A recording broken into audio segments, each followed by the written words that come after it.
Hello everyone, welcome to RockShire Gaming. My name is Eric. Today I am excited because we are finally going to be doing an actual review of Marvel United. We have covered the multiverse campaign. We have done gameplay of Fantastic Four.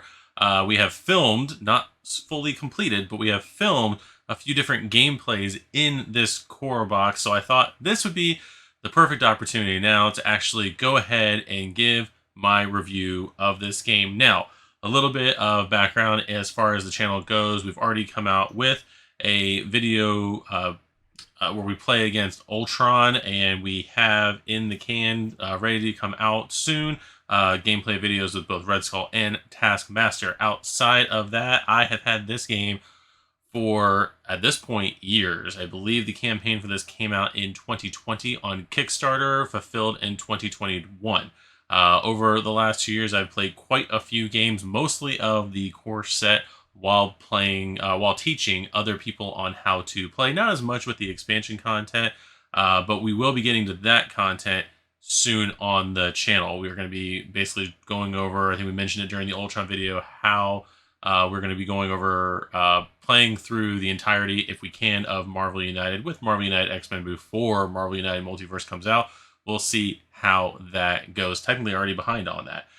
But this is a review of Marvel United. So if you do not know about Marvel United, you have never played this game before, you've never seen this game before, it is a 4-player co-op game, up to 4-player co-op games. There is a solo mode in the game that you can do, both a regular solo mode in this game, and if you are looking into the multiverse version of the game, there is a brand new solo mode that's going to be coming out in that. But mostly you're going to be playing cooperatively with 2, 3, or 4 players. You're going to be picking a villain to play as. In this example, we're going to be playing with Red Skull as our villain, and then you're going to pick up to 4 characters, one for each player to play as in the game. In this example, we have Iron Man, Captain America, the Incredible Hulk, and Black Widow. You also get to choose from Captain Marvel, Ant-Man, and the Wasp if you're playing in the regular retail version of the game, or Venom if you happen to buy yours randomly from Walmart. So when you are setting up the game, you put out the 6 locations that you're going to be playing with and the villain dashboard in the middle with the 3 missions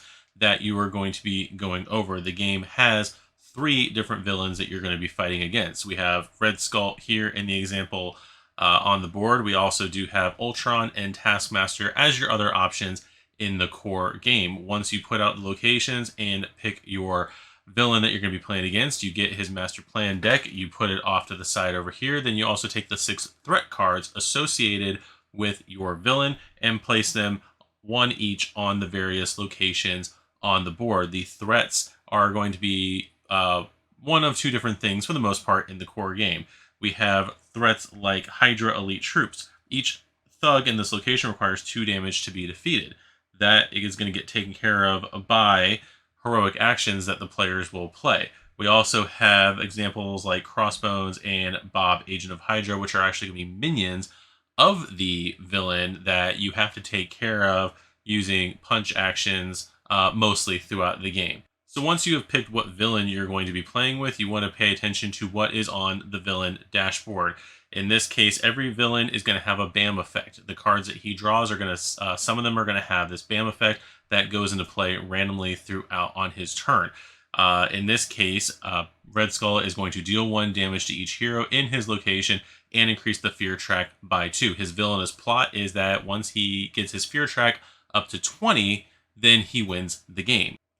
So when you start the game and you have picked your players, you're going to place your team of heroes in the location adjacent from the villain. Doesn't matter which location you place them in, it just matters that they are in the adjacent locations. CMON did a very good job of basically setting up the board, how to create the board with this circular pattern, and then you are going to be placing your cards in the storyline along the circle. Please note, though, that the mat that I have here was exclusive to the first Kickstarter campaign. I don't believe there's a retail option to buy this mat. Also, the X-Men campaign had a mat, and the Multiverse campaign had its own mat. So if you are looking for a mat for this game, the Multiverse campaign is right now the best option to get that. It is still currently in late pledge, so you can go through that way because the campaign itself is over as of this recording on March 3rd is when I'm actually recording this. So once you have picked your villain and you have your heroes and you have your threats and locations and everything all sorted out on here, you will then draw your starting hand of cards. You're going to start out with 3 cards in your hand. That is going to be representing your health. Once you get down to no cards in your hand, for whatever reason, you are then considered knocked out, and you have to wait until the start of what would be your next turn to redraw back up to actually 4 cards in your hand at the start of your turn, representing the 3 cards that you would normally draw or have start with, plus the 1 card you draw at the beginning of your turn. So once you have your 3 cards in your hand, you start the game. The first person that starts is actually going to be the villain of the game. In this case, we're going to start with Red Skull. We're going to draw from his Master Plan deck, and we are going to place his card in the storyline. If you do have this set up, then you would normally place it off to the side like this, but because of the fact that we want everyone to read cards for the most part on camera, we're going to draw like this. So the anatomy of this card here is that Red Skull is going to move clockwise 1 location. He's going to set off his BAM effect, and then he is going to place civilians in these various locations. So we're going to rotate him 1 spot to the right clockwise. We're going to set off his BAM. There's no one in his location, so he doesn't damage any of the heroes, but he is going to still move his fear track by 2 on the location. He is then going to place his civilians, starting with the location to his right. I believe for some reason it's backwards on the card, how they have it set up. But you're going to grab a civilian and place it in the location. You're going to also then place 2 civilians here in the middle location, which we cannot do. So that is an overflow triggering on his card.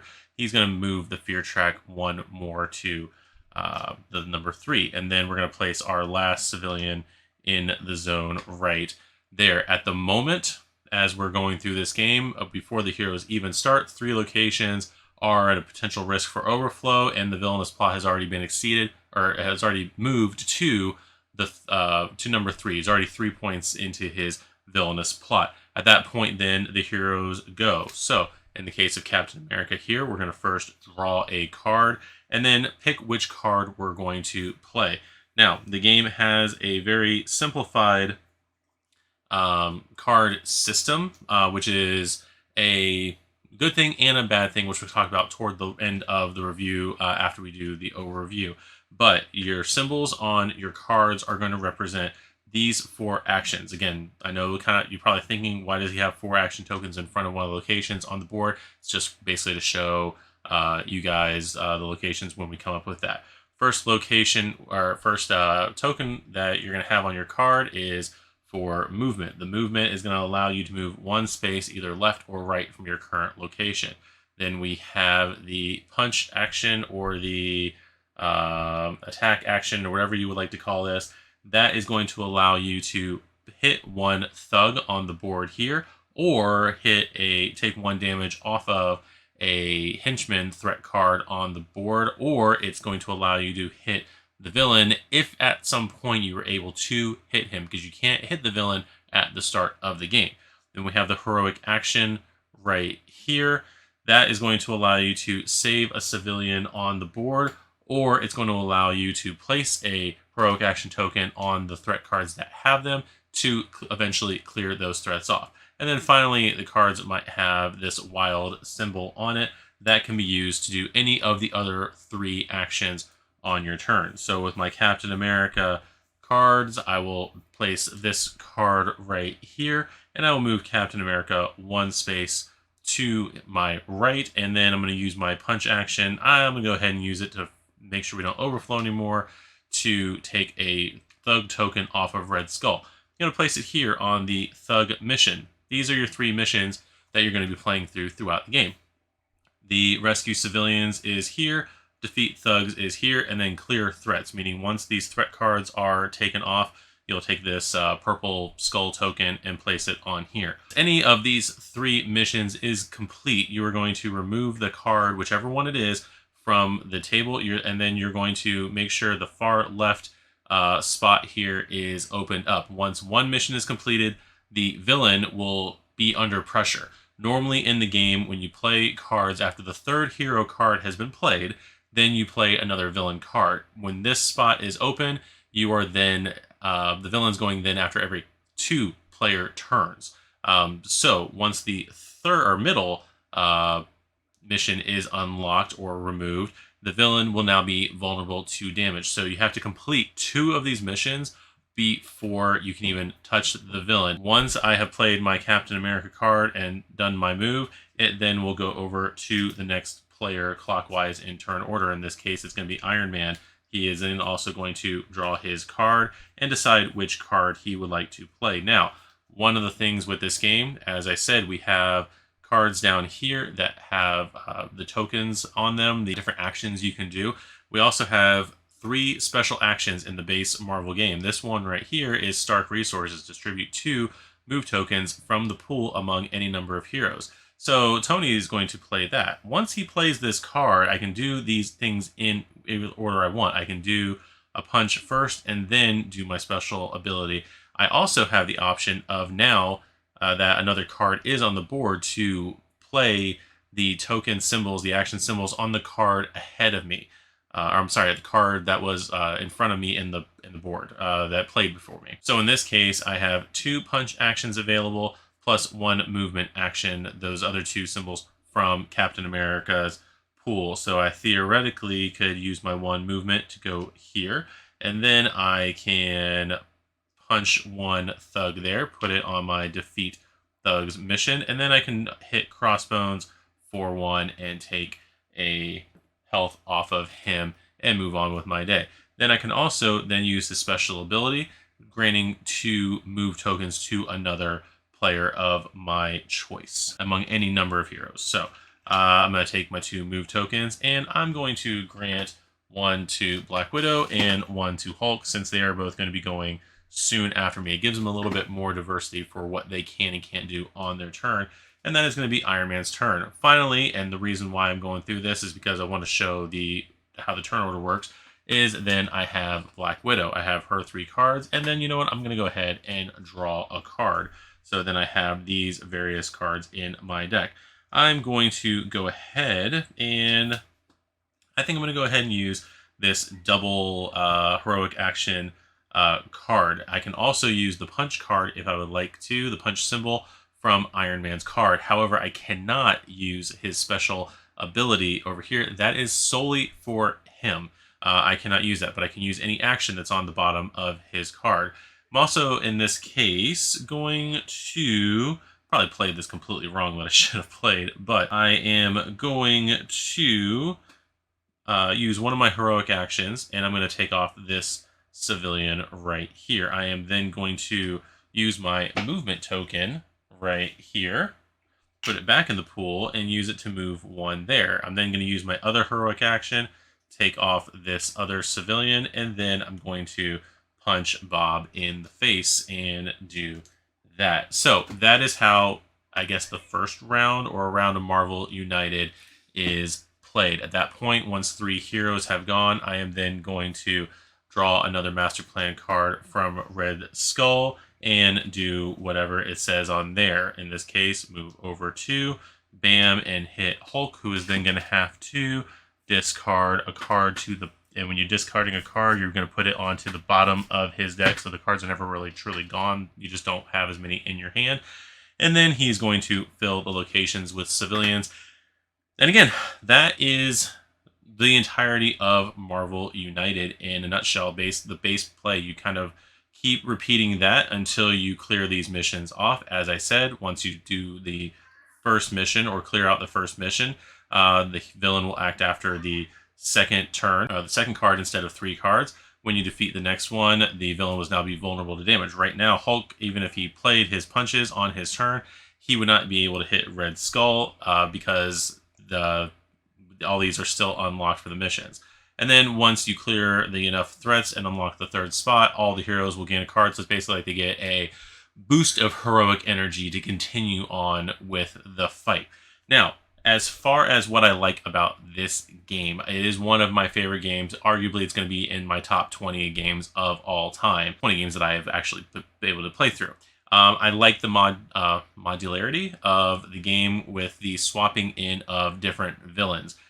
Basically, the game is set up just like this every time. You basically plug in the villain that you want to play against, and you pick your characters, and then you go to town. Every villain, like I said a little bit earlier, is different. Red Skull's villainous plot, get to 20 points. Ultron's villainous plot, fill up the entire board. Taskmaster, no villainous plot. He's trying to run down the clock, trying to get to the end of his deck to trigger one of the losing conditions.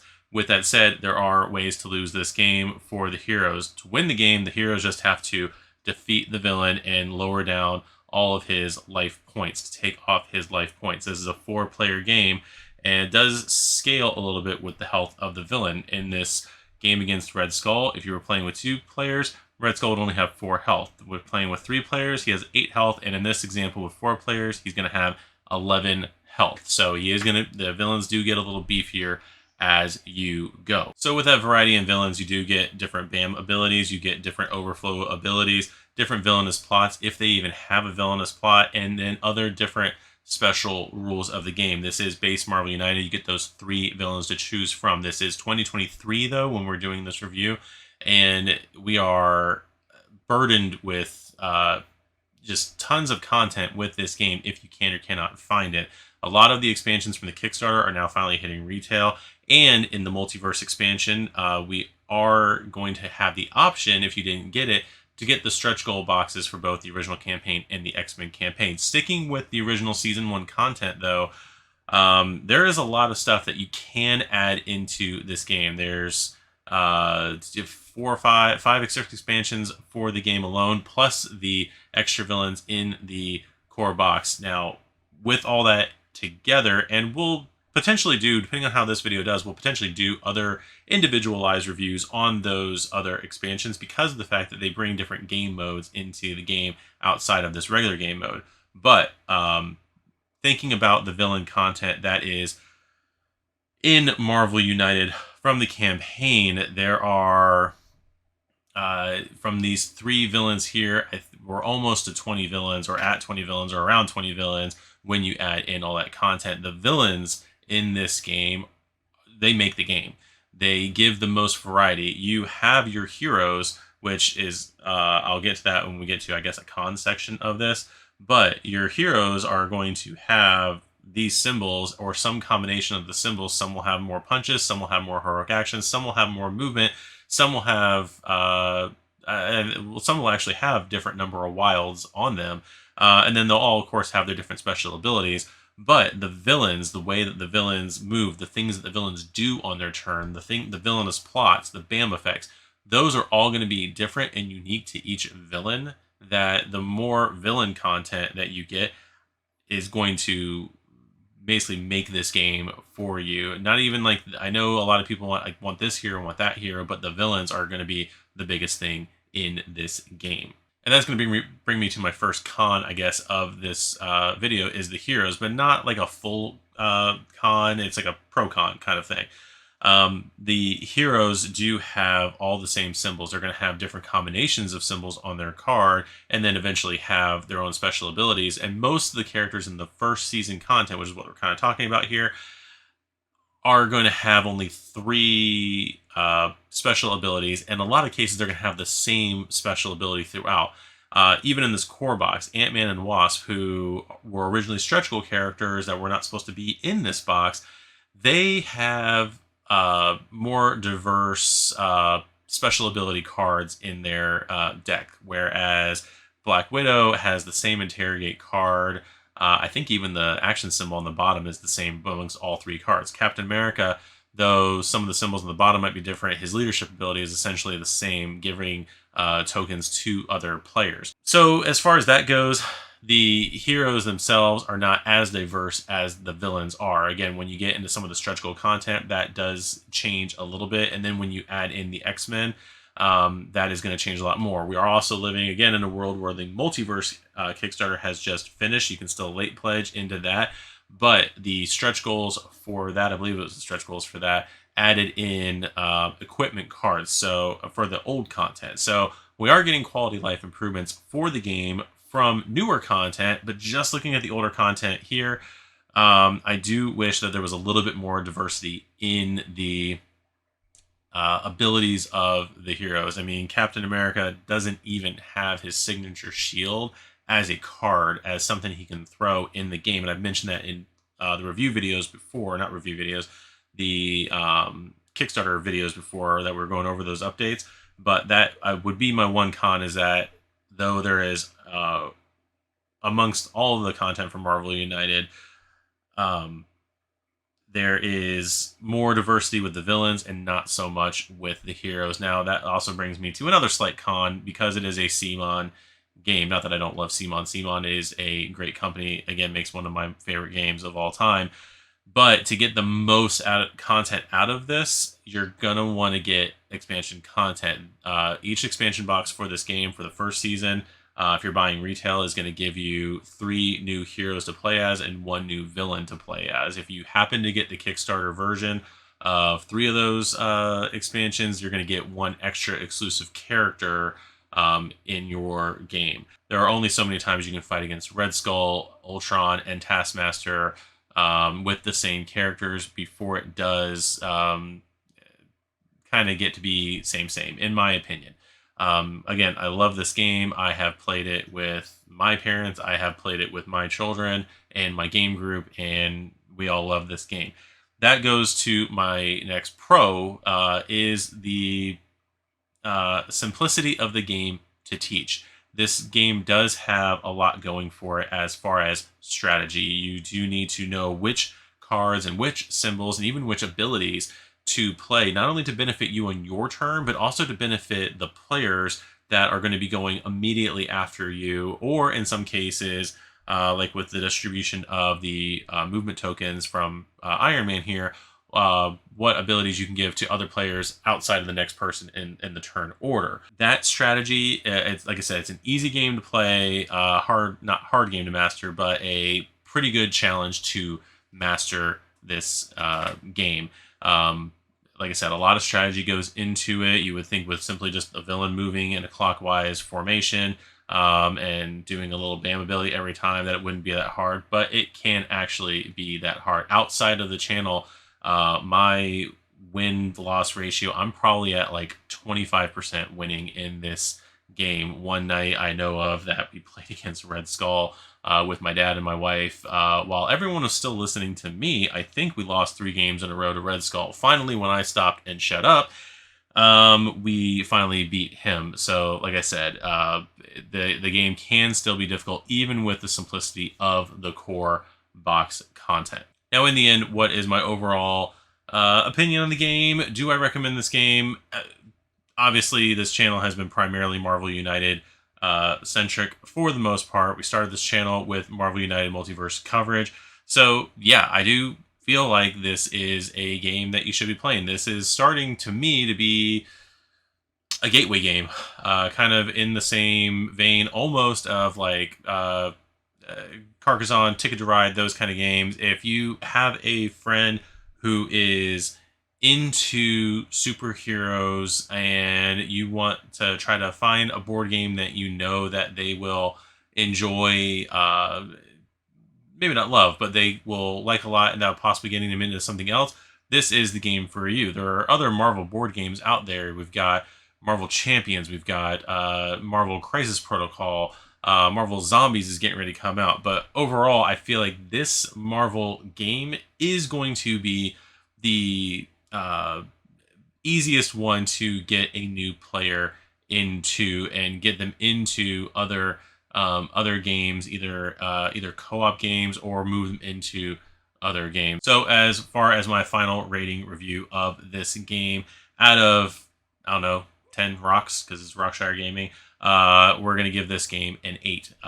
It is one of my favorite games of all time. I am not blind to the limitations, especially of the base game, when you throw in the other expansions for Season 1, especially Infinity Gauntlet and Sinister Six, that easily brings this game up to an 8.5. Also throwing in all the villains from the stretch goal box with the more unique ways that all those characters play, definitively an 8.5 game when you add in the entirety of Season 1. When you throw in the X-Men content, And then when you look at the quality of life improvements that the multiverse game is going to give us with equipment cards and campaigns, not even counting the actual content going into those games, but looking at the additional content that it brings to the original campaign and the X-Men campaign, this easily brings this game, Marvel United Season 1 core box, up to higher than, brings it up past a 9, in my opinion. But just looking at this game, just considering the core box, is definitely for me an 8 out of 10. And that's that for that. So, yeah. So let me know in the comments what you think. Do you agree with my assessment? Would you have rated it higher as a base game? Would you have rated it lower as a base game?